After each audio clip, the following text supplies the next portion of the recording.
अस्सलामु अलैकुम my dear students, आज का जो हमारा टॉपिक है this is about empirical formula. हमारे पास जो मैटर है माय डियर स्टूडेंट, वो मिक्सचर और कंपाउंड की फॉर्म में पाया जाता है। प्योर फॉर्म में भी पाया जाता है, इम्प्योर फॉर्म में भी पाया जाता है। अगर इम्प्योर फॉर्म होगी तो हमारे पास वो मिक्सचर होगा, प्योर फॉर्म होगी तो हम उसे सब्सटेंस बोलेंगे।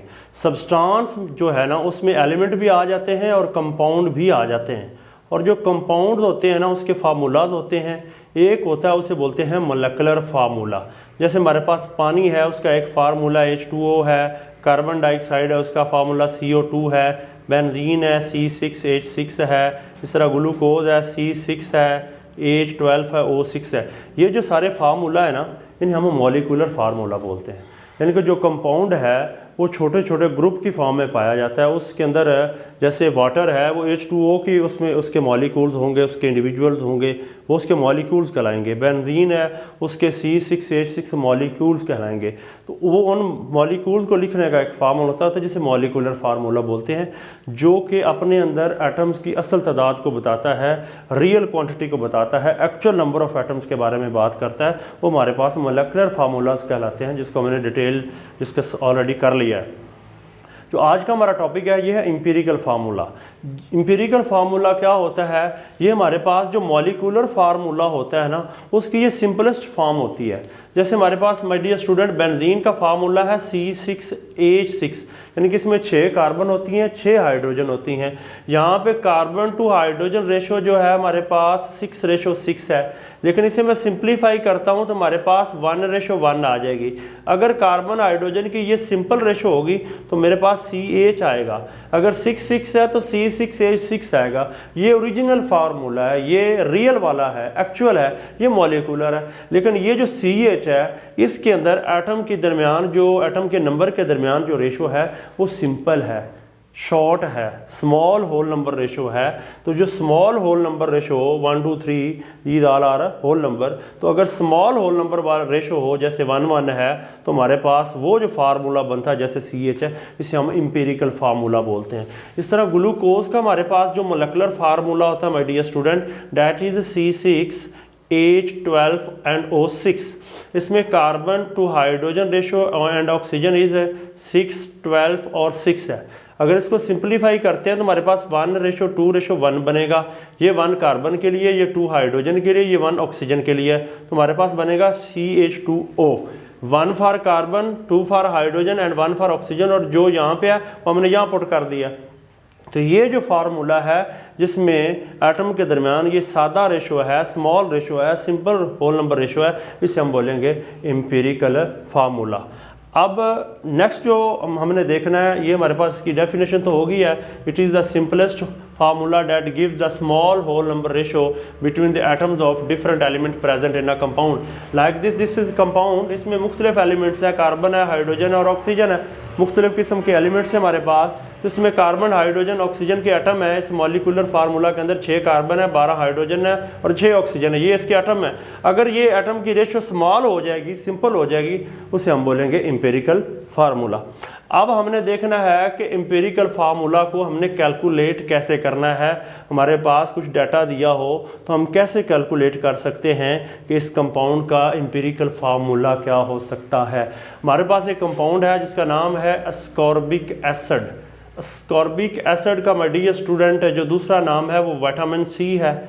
विटामिन C जो है, this is very important for our body, जिसको हम डायरेक्ट जो है ना फूड से ले सकते हैं।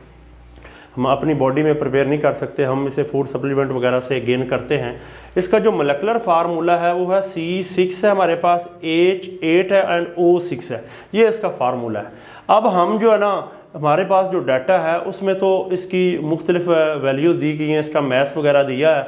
लेकिन अगर हमारे पास ये चीज़ें दी हों तो हम उस कंपाउंड का एम्पिरिकल फार्मूला कैसे कैलकुलेट कर सकते हैं। हमारे पास एक कंपाउंड होगा, उसके अंदर मुख्तलिफ एटम के मैथ्स दिए गए होंगे, उन एटम की परसेंटेज दी होगी और परसेंटेज को हमने ऑलरेडी कैलकुलेट करना सीख लिया है। तो कैलकुलेशन करते वक्त हमें कुछ पॉइंट्स को ध्यान में रखना है, कुछ स्टेप्स को ध्यान में रखना है। First of all, determination of percentage composition. Percentage composition कैसे कैलकुलेट करते हैं ये हमने प्रीवियस लेक्चर में देखा है, लेकिन हमारे पास जो हम इसको एग्जांपल से अंडरस्टैंड करने की कोशिश करते हैं कि ये मुख्तलिफ एलिमेंट्स हैं, लाइक कार्बन है, हाइड्रोजन है एंड ऑक्सीजन, इसकी परसेंटेज दे दी गई है। यानी कि कार्बन हमारे पास है 40.92%, 4.58% हाइड्रोजन है and 54.5% my dear student oxygen है। यानी कि जो फर्स्ट स्टेप है determination of the percentage composition, वो अकॉर्डिंग टू न्यूमेरिकल डाटा वो हमें कैलकुलेट करने की ज़रूरत नहीं है, लेकिन थ्योरेटिकली हम इसे लिखेंगे कि फ़र्स्ट ऑफ ऑल हम उसकी परसेंटेज उसको कैलकुलेट करेंगे। तो न्यूमेरिकल डाटा में हमारे पास ऑलरेडी गिवन है, ये हमारे पास कंप्लीट हो गया। दूसरा है finding the number of gram atom. Number of gram atom को सिंपली आप नंबर ऑफ मोल्स भी कह सकते हैं। और माय डियर स्टूडेंट, मोल कैसे हम कैलकुलेट करते हैं, ये जो हमारे पास परसेंटेज दी गई है दिस इज बाय मास, ये इन एलिमेंट का समझ ले मास है। यानी कि 40.92 ग्राम कार्बन है, 4.58 ग्राम हाइड्रोजन है, 54.5 ग्राम हमारे पास ऑक्सीजन है। यानी कि ये मैसेज है। तो number of atom, number of gram of atom, या आप नंबर ऑफ मोल की बात करें या ग्राम एटम की बात करें, वो हम सेकंड स्टेप में करेंगे। लेकिन वो कैलकुलेट कैसे करने हैं, अगर हम हाइड्रोजन के नंबर ऑफ ग्राम की बात करें तो जो उसकी परसेंटेज दी गई है हमें उसके एटॉमिक मास पे डिवाइड करना पड़ेगा, और हाइड्रोजन का एटॉमिक मास 1.008 है। जब हम डिवाइड किया तो हमारे पास 4.58 नंबर ऑफ ग्राम आ गया। उसके बाद हम number of gram of oxygen के देखेंगे, उसकी परसेंटेज जो ऑक्सीजन की है 54.5 को उसके मास पे डिवाइड करेंगे, एटॉमिक मास पे, तो ये इसके नंबर ऑफ ग्राम एटम निकल आएंगे। इस तरह ऑक्सीजन की परसेंटेज को उसके एटॉमिक मास पे डिवाइड करेंगे तो हमारे पास ये भी रिजल्ट आएगा। यानी कि जो परसेंटेज है सच में वही मास है, ये गिवन मास है, ये नोन मास है। और गिवन मास को जब हम किसी भी यानी कि नंबर ऑफ मोल निकालते हैं, small m over capital M की बात करते हैं, ये वो मास है जो हमें दिया गया होगा, गिवन होगा, ग्राम की फॉर्म में होगा। यहाँ हम चले परसेंटेज की बात कर रहे होंगे और कैपिटल M से मुराद है कि उसका एटॉमिक मास होगा। उस एटम के न्यूक्लियस में प्रोटॉन और न्यूट्रॉन का सम जो होता है that is atomic mass. Hydrogen में हम ये लेंगे, ऑक्सीजन में 16 लेंगे, कार्बन के अंदर 12 लेंगे। तो जब इन परसेंटेजेस को जो कि कार्बन, हाइड्रोजन, ऑक्सीजन की गिवन है उनके एटॉमिक मास पे जब हमने डिवाइड किया तो हमारे पास उसके नंबर ऑफ ग्राम निकल आए, यानी कि नंबर ऑफ मोल हमारे पास आ गए 4.58 आ गए हाइड्रोजन के, और हमारे पास जो ऑक्सीजन है वो है 3.406, और next one is the oxygen that is 3.41। ये हमारे पास जो सेकंड स्टेप था कि finding the number of gram atom of each element, जिसको हमने उनकी परसेंटेज बाय मास से उनके एटॉमिक मास पे डिवाइड किया और हमने इनको गेन कर लिया।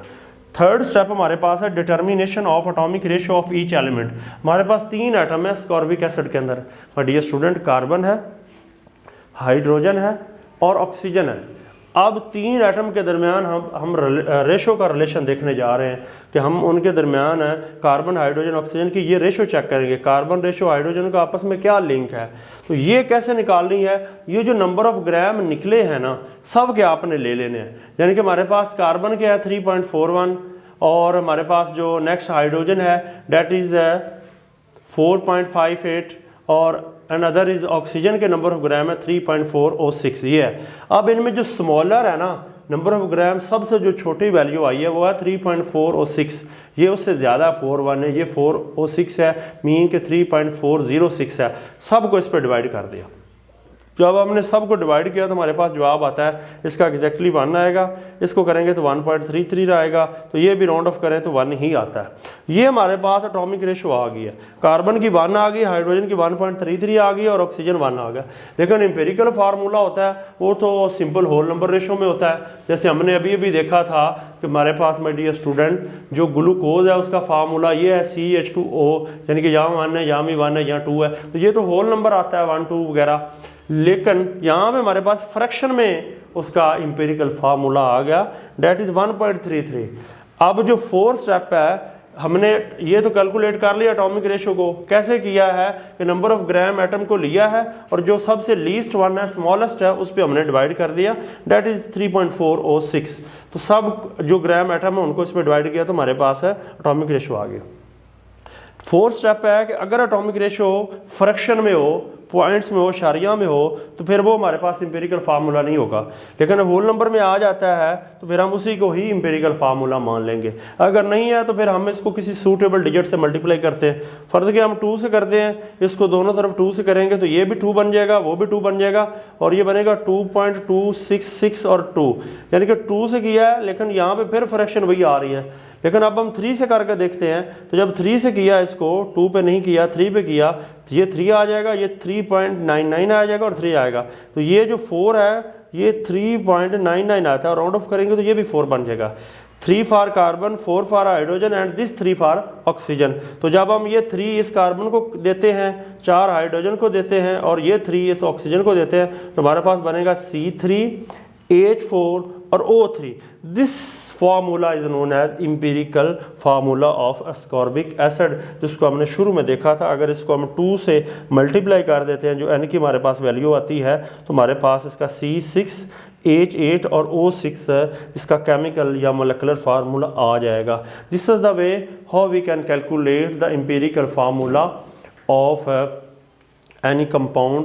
तो उसके लिए मुख्तलिफ स्टेप्स को हमने देखा कि परसेंटेज को लेना है, नंबर ऑफ ग्राम एटम लेने हैं, एटॉमिक रेशो को कैलकुलेट करना है, और लास्ट में हमने किसी सूटेबल डिजिट से मल्टीप्लाई किया था। ये हमारे पास एक न्यूमेरिकल भी सॉल्व हो गया, हमारे पास एग्जांपल भी क्लियर होगी, और हमने इसको टॉपिक को भी अंडरस्टैंड कर लिया। एट द एंड आपको बताता चलूँ कि हमारे पास जो एम्पिरिकल फार्मूला है वो मुख्तलिफ एलिमेंट्स के अंदर जो एटम्स होते हैं उनकी स्मॉल होल नंबर रेशो के बारे में होता है।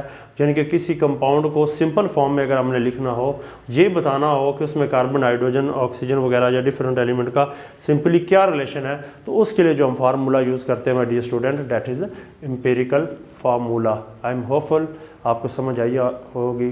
Thank you so much.